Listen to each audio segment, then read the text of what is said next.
On today's podcast, we're talking about a subject near and dear to my heart, the March Madness basketball tournament. Many of you know my love for the sport of basketball, but beyond basketball for me, March Madness is an annual reminder about hope, connection, going for it, and the power of leadership, culture, and teams. Every year, the drama and lessons play out right in front of our eyes and remind us of what's most important. Welcome back to the Thermostat with Jason Barger. If you're currently on a commute, a walk, or just a micro break in your day, glad you're making time to step back, to think, and to reflect on the next steps on your journey. I've never been more convinced the best leaders and team cultures in the world are the ones that make time to step back, breathe in good oxygen, and calibrate their thermostat. I hope today's conversation leaves you feeling grounded and inspired. Now let's dive into today's topic to engage our minds and hearts in order to authentically lead and create compelling cultures wherever we are in the world. Hey everyone, it's Jason, and welcome back to the Thermostat Podcast. Wherever you are and however you're coming to the podcast today, welcome in. So glad you are here. We are at over 220 plus episodes now. So exciting. And thank you. Thank you to all the listeners out there, those that have been with us from the very beginning. Thank you. Those that are new to the podcast, welcome in. So glad you are here. My commitment to you is that this is going to be a place for you to step back, to think, to hopefully be filled with some positive, have some positive oxygen breathed into you so that you can think about the thermostat that you're trying to be in your life, for the people around you, on your team, and your family, throughout your organizations that you serve. So, I'm more convinced than ever that we need authentic leaders and we need compelling cultures in the world today. So thank you for everybody for being here. And I hope this breathes a little good oxygen into you today. We're certainly going to be talking about something that excites me. So before we get started, though, if you'll do me the quick favor, if you will rate the podcast 5-star on whatever platform you're listening to and all the platforms that you're listening on, wherever that is, rate it 5 stars. If you'll, in your own authentic voice, leave a review with your words about what resonates with you and why this podcast and these topics are important in the world today. And then, of course, every time you share it on social media or with people around you, however you do that with, colleagues or team, your team at work, and say, hey, listen to this and let's talk about it. Every time we do that, it spread. So thanks to everybody that helps amplify these messages. Those of you that know me well know that I am giddy this time of year. I get giddy like a schoolboy. I remember from a very young age, and this has happened my entire life, but as from a very young age, certainly by mid-February, if it hasn't kicked in before that, I start to get butterflies of excitement in my stomach because I know the March Madness college basketball tournament is coming. And I just, those of you, again, that know me well know that I love basketball, that it's been such an important part of my life, but also I just love the sport. I think it's beautiful. And I also love, I think it's an extension of why I'm doing what I do in the world, is that I love the element of a team, of development, of bringing people together to achieve, a mission and a goal together, and really going for it. And so I think the whole thing is just super, super compelling. So now beyond basketball, the March Madness, it also evokes a spirit of hope, of passion, of teamwork, and those kind of shining moments. It certainly provides the thrill of victory and the agony of defeat when the people are truly putting their hearts on the line to really go for something. So I just think it's compelling, whether you're a big basketball fan or not. And so I hope whether you are a basketball fan or not, I hope you'll hang with today's episode, because I do see the parallels for leadership and culture that extend certainly way beyond basketball. And every time March Madness rolls around, I think it reminds us of these truths about leadership and about culture and about teamwork that we need to have in front of us and be reminded of every year. So I hope you'll hang in there. So on today's podcast, we're talking about a subject near and dear to my heart, the March Madness basketball tournament. Many of you know my love for the sport of basketball, but beyond basketball for me, March Madness is an annual reminder about hope, connection, going for it, and the power of leadership, culture, and teams. Every year, the drama and lessons play out right in front of our eyes and remind us of what's most important. But before we dive into today's topic, let's pause, take a quick break, and we'll be right back. Many teams and organizations right now are realizing that they need to do both. They need to engage the minds and hearts of their people in person, where everyone in the room can experience the energy of congregating together and find clarity for the road ahead. And they also need to continue to find ways to engage the minds and hearts of their people virtually, with those who are working remotely or at a distance.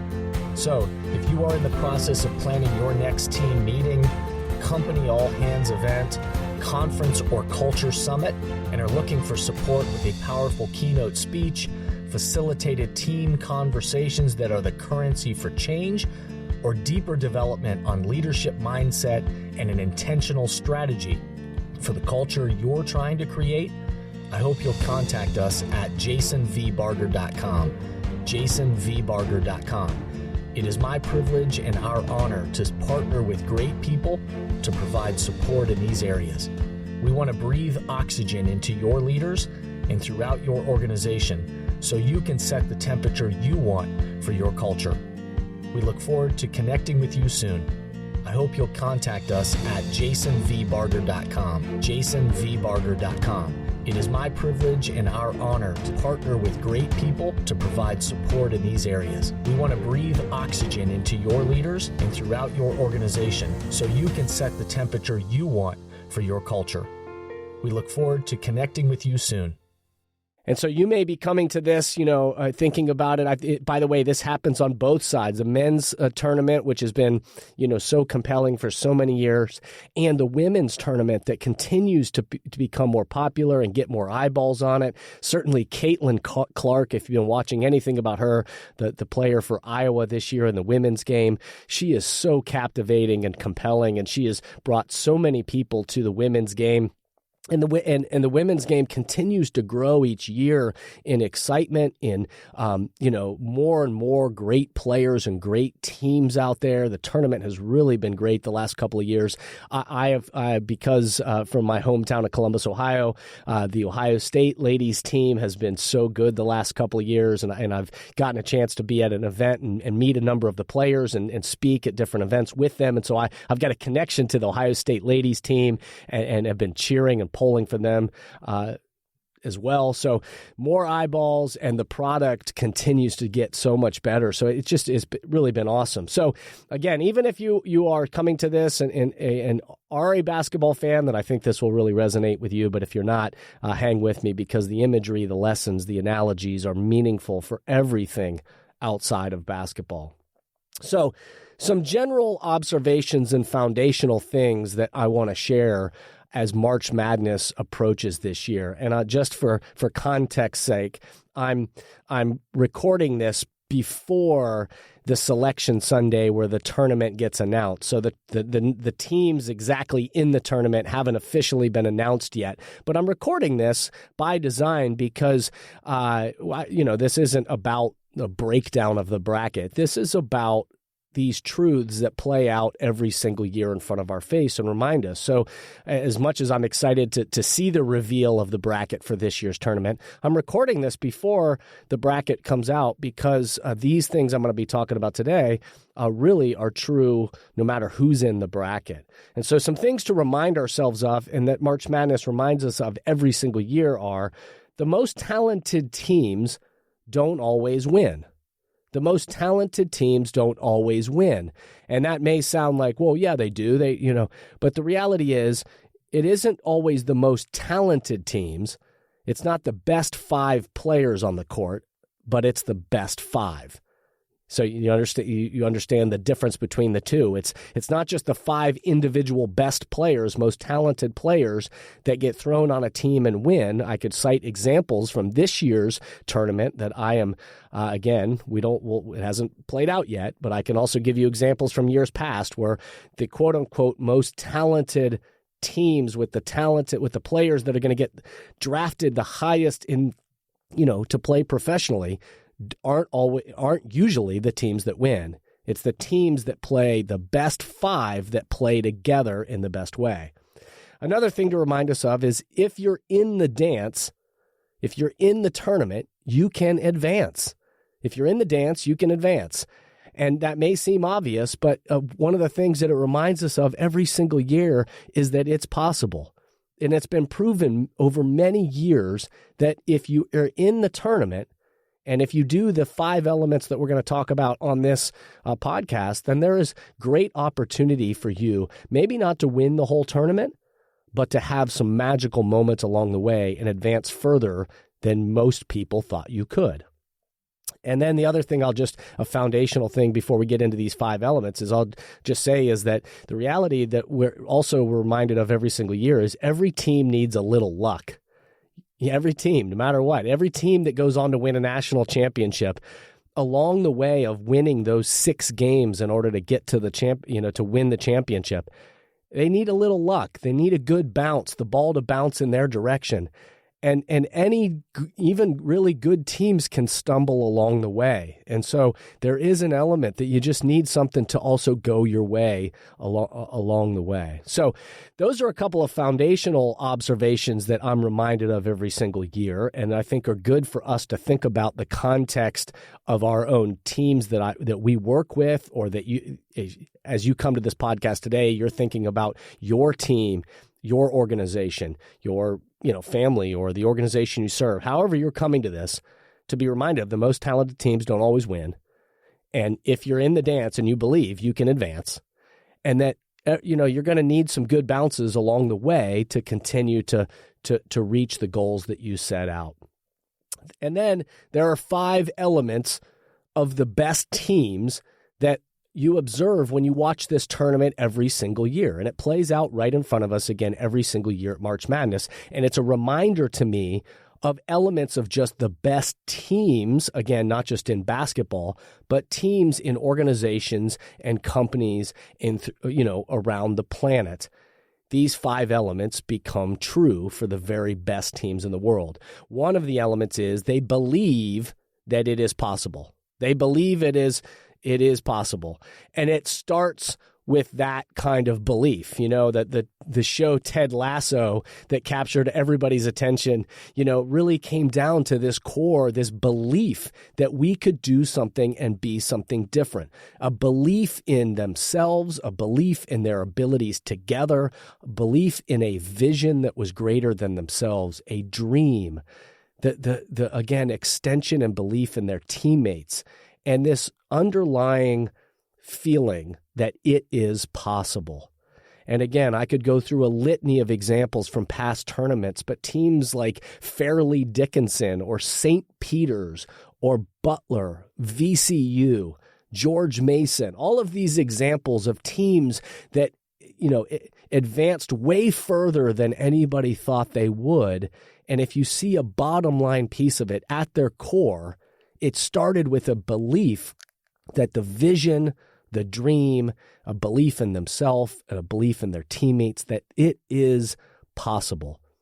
And one of the reasons why that belief, I think, is so powerful, again, beyond basketball, is you've heard me cite the statistic recently that came out from Gallup in 2024, but that 23% of employees, only 23% of employees, trust their leadership and the vision of where their team or organization is heading.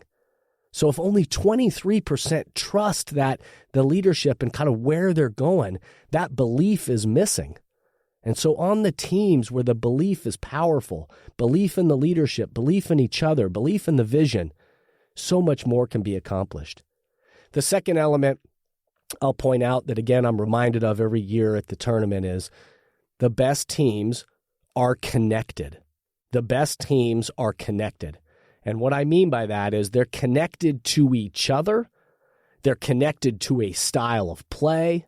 They're connected to beyond basketball, a mission, a vision, of values.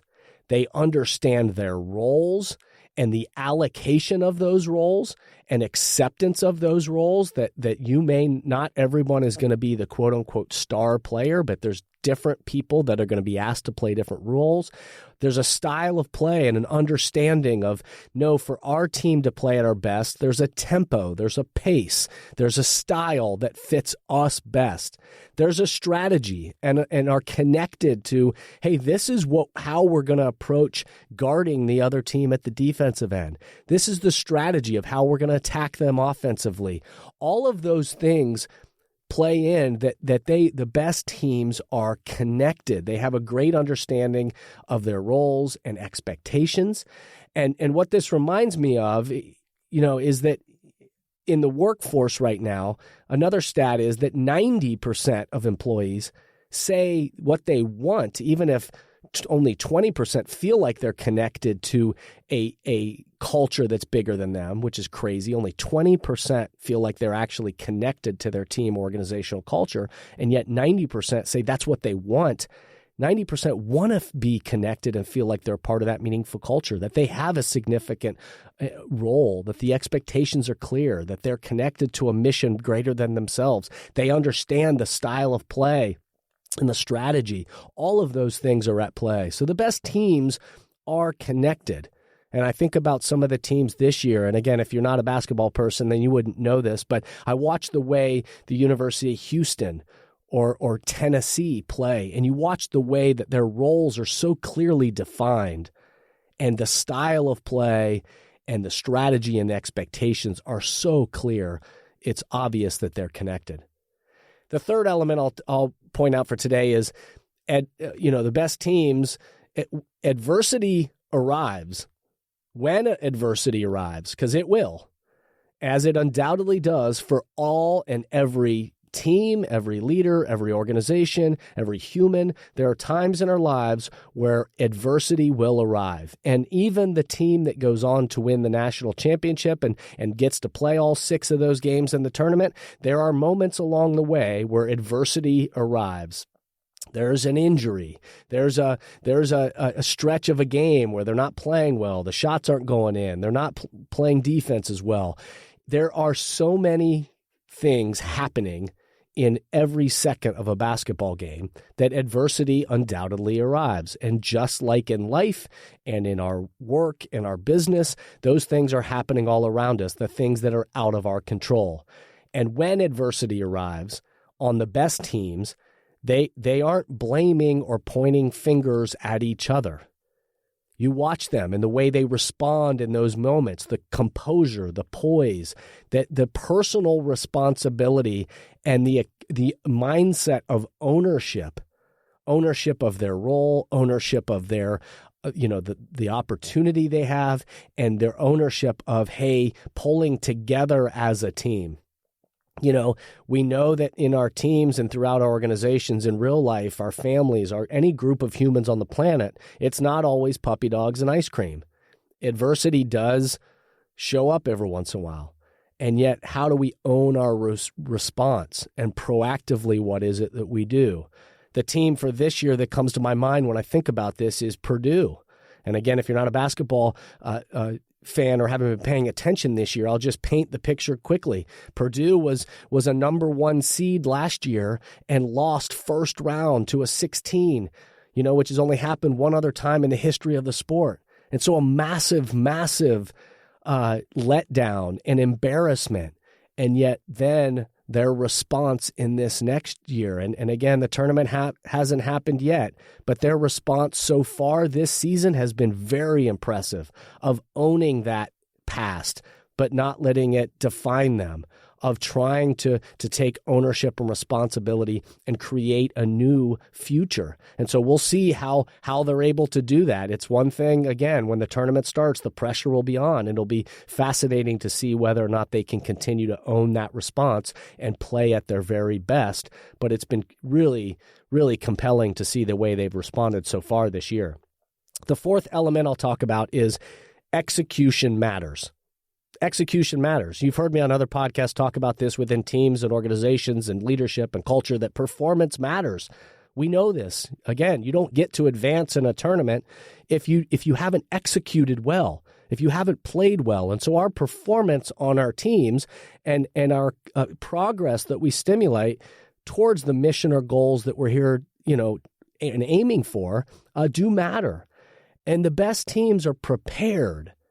And again, they have the strategy, they have the role, they have clarity around what the goals are. They have a plan and are able to make adjustments along the way, but they're agile, they're adaptable, and they're able to execute on the play, not just know what the play is, but be able to precisely cut and pass. And the timing of their execution is everything. If you watched last year's, men's tournament, to watch UConn and the way that they executed all the way through the tournament, it was one of the most impressive runs through the tournament of how they, with precision, executed every moment along the way. It was really, really impressive. I watched the way that, again, in the women's game, the way part of what Caitlin Clark, of what just and what her team in Iowa has done at times, is watch the way that she executes getting and creating space to get her shots off and working with her teammates to help put her in position to be successful and them to be in position. It's really great to watch that. But execution, being able to execute the play and the plan matters. So we've got to be able to plan, but we also have to need to execute and bring action to the plan. You've heard me talk about the things that we teach trigger new habits. So the teams that have been precise in their practice and honing those habits, and that execution leads to better outcomes. And the fifth element that I'll just focus on today, of course, I could go on and on talking about this all day long, especially related to this topic with basketball. But the last element that I'll talk about related to the best teams is that the best teams, they lead. They lead. Again, during those pressure moments, big and small, you can start to see who the leaders are on the team. And it's oftentimes you hear the very best teams, the national championship teams, they talk about the players that even if they aren't, quote unquote, the best player or play a very specific role, you hear them talk about the players that are the heartbeat of the team. Those that stay focused on the task at hand, even when things aren't going well. And you start to see the way that the leaders, the coach, the leaders on the court, throughout the program, the way they set the temperature for the people around them, and the way they're able to pick others up when they start to get, their poise is challenged, and you start to see the people who step in and set the temperature. They're grateful for the opportunity, and you see this also spirit throughout the best teams and the way they lead, as they feel like grateful that they get the opportunity to be a part of this. And it's an honor to get to perform. And you see that, that stands across everyone on the team. So in the best teams and organizations beyond basketball, these 5 elements of the best teams exist. They are true. Is the belief that it's possible there. Are you connected as a team? And do you understand the roles and expectations and strategy and style of play? How do you respond when adversity arrives? And do you take ownership or you start blaming? Do you practice that execution of the plan and strategy and follow-up and the precision that comes to how you show up to perform? And then, do you have leaders, people throughout the team and throughout the organization that help set the temperature so that as, poise is challenged, that we set a different temperature? Because where we look is where we go. You've heard me say that over and over again. Where we look is where we go, and the best teams bring their eyes back to these 5 elements. So, as always, I'll leave you with a few questions to ponder. What do you and your team believe is possible? What do you and your team believe is possible? What are you doing to build connection and get clear on that mission, vision, values, and strategy?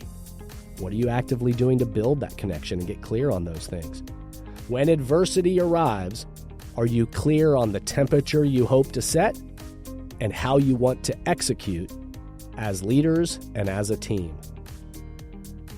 I hope this topic today got you thinking in some ways. I hope it got you excited about March Madness. Even if you're not a basketball fan, I hope it got you excited about it, and maybe you'll watch the tournament, even if it's for a few minutes, with different eyes this year. If you are a basketball fan, then I hope you will embrace and love every minute of the few weeks in March that is the greatest 3 weeks in sports, in my opinion, and be reminded of these universal truths that relate to every single team in the world and the cultures we create. The best teams remember and practice these 5 elements, and they embrace the madness of putting themselves out there and competing and going for it together. As always, we'll welcome your thoughts, your feedback, any ideas. If you want to email us, info@jasonvbarger.com. info@jasonvbarger.com, and we'll continue to create content that meets you where you are and speaks to things that you might be experiencing. Thanks to everybody who rates the podcast, reviews the podcast, shares the podcast, amplifies it. I really appreciate it. And remember, step back, remember, be a thermostat, and breathe good oxygen. Thank you for listening to today's podcast, and I hope the messages and questions stimulate positive change along your path. As always, if these messages resonate with you and add value to your life, I hope you'll help amplify them throughout the world. Please rate, comment, and share on whatever podcast or social media platform you're using, and share this podcast with the people in your life or work who should be part of these conversations. That way, this spirit does, in fact, spread. If these messages or developing leaders and culture would be helpful to you and your organization, please contact us at jasonvbarger.com, jasonvbarger.com. And remember, we are all ambassadors for the culture we want to create in our life and work. We have to own the vision we want to be a part of. The future of leadership is you, is me, is us. Be a thermostat.